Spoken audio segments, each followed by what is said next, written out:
Kechki uxudlarimni ham qilib oldim. Har gal shu Miyuman storiesida ko'rinsa, mendan o'zi so'rashadi, yaxshi ekanmi deb.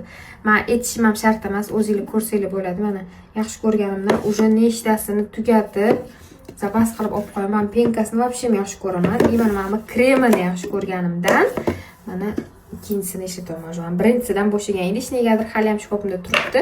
Hozir yana yangi narsalar zakaz qilganman, ko'rsataman sizlarga.